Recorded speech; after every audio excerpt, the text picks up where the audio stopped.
Hello everyone, myself Mr. Shivappa M. Metgar, working as Assistant Professor in Computer Science and Engineering Department at Walchand Institute of Technology, Solapur. Now I welcome to the session on Introduction to the Language Processor. Learning outcome. At the end of this session, students will be able to describe the concept of semantic gap, that is specification, application domain and execution domain, that is in semantic gap. Okay. Agenda.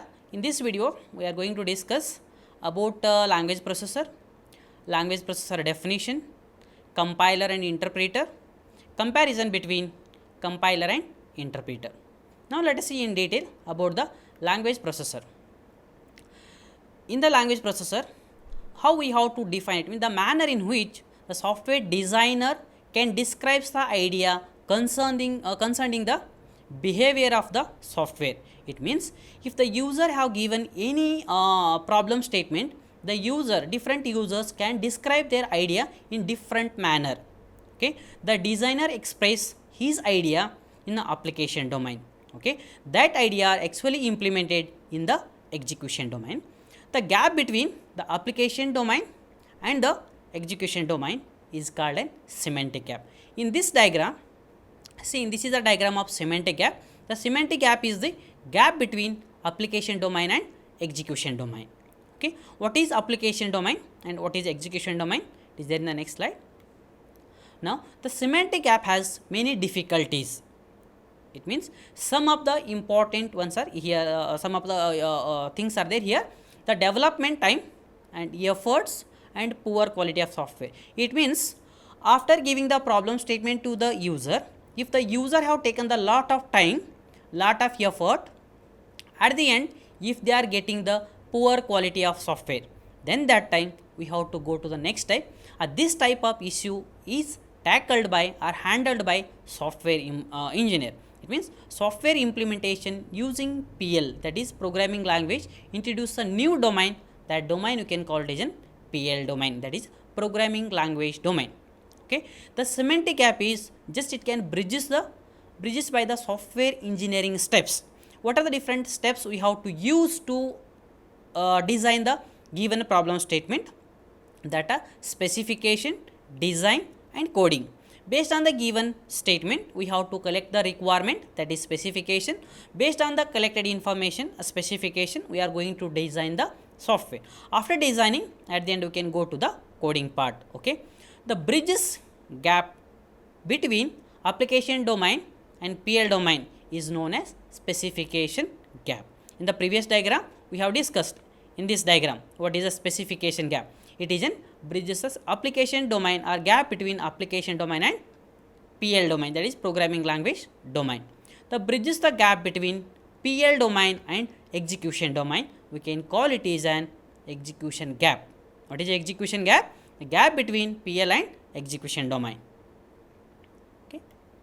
Here the specification gap is the it can bridges the software development team. Who can bridges the software development team? It means specification gap, the development team can bridges.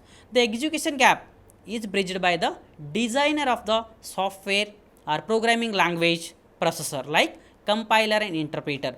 This while execution, in the execution of the coding, we have to go to the compiler and interpreter. They can bridges the gap in the execution gap. Okay. This is the block diagram of application domain. Just now we have discussed about what is application domain, what is a programming language domain and execution domain. These are different domains are there. The gap between application domain and PL domain, we can call it as an specification gap. And the gap between or the execution gap, it can bridges the gap between PL domain, that is programming language domain, and execution domain. You can call it as an execution domain. Okay. The specification gap is the semantic gap between two specification of the same task. It means if you are implementing any program, both our tasks are same. But in the execution gap is a gap between semantics of programs, same task but different programming languages. You may use whatever the compile interpreter can do, the same task we have to perform, but we can use a different programming language. For example, you have given the C program, it can convert into the C++. If you are given C++, it can converts machine language program like this. Okay, that is an execution gap. Language processor definition. Now we can come to the definition of what exactly the language processor is. Okay, it is a software which bridges the specification or execution gap. Okay, the activity performed during the definition of the language processor is language processor. First one is a source program and target program. What is a source program and what is a target program? The input whatever we are giving to the user, that is a source program. After performing some task, then whatever the output we are getting, that is a target program. Okay, the arrangement of language processor is defined to meet a practical requirement based on the 4 conditions or 4 points, that are language translator, detranslator, preprocessor and language migrator. Okay, now let us see the language translator. What is a language translator? Translator, it can bridges the execution gap to the machine language.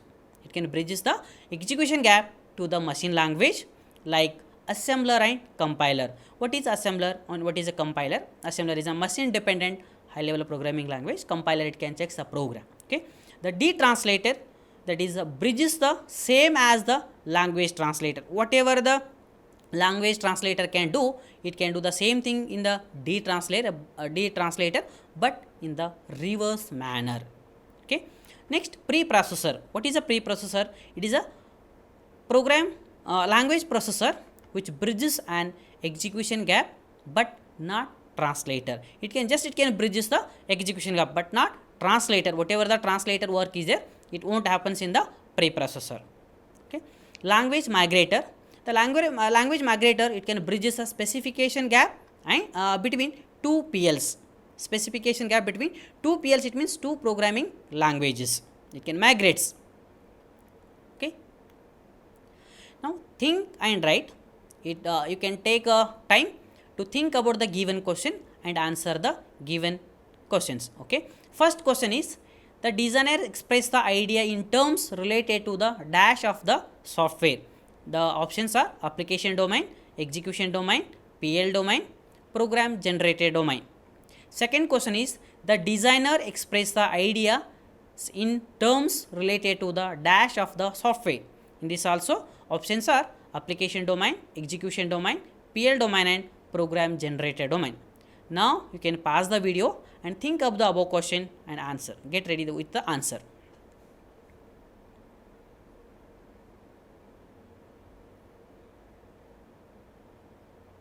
Now you can go to the answer. The first question answer is application domain. Second one is the execution domain. Okay, first here the designer express the idea in terms related to the application domain of the software. Second one is designer express the idea in terms related to the execution domain of the software. Okay. Now let us see about the compiler and interpreter. The compiler, it translates which takes input, that is in the form of high level language, and produce as the output in as a low level language, like machine language or assembly language. Compiler, it can just take the high level language as the input and produce a low level language as the output. Compiler is more intelligent than assembler. It checks all kinds of limits, ranges, errors etc. Okay. Interpreter is a program that translates a program language into comprehensible language. Okay, it translates only one statement of the program at a time. Interpreter, more often than not, are smaller than compiler. Now let us see the difference between compiler and interpreter, a comparison between compiler and interpreter. In the compiler generates the error message only after scanning the whole program. Interpreter, debugging is easier as it continue translating the program until the error is met. Okay. Second one is, compiler requires a lot of memory for generating object codes. In an interpreter, it requires less memory than a compiler because no object code is generated. Okay. In the third one is, generates intermediate object code. No intermediate code is generated. Fourth one, For security purpose, compiler is more useful. Okay, in the interpreter is a little vulnerable in case of security. Okay, for example, compiler can be used in a C language, C++ language as well as Java, but interpreter can be used Python, Perl, JavaScript and Ruby. These are the difference or comparison between compiler and interpreter. Okay, these are the references I have used for preparing the above PPT. Thank you.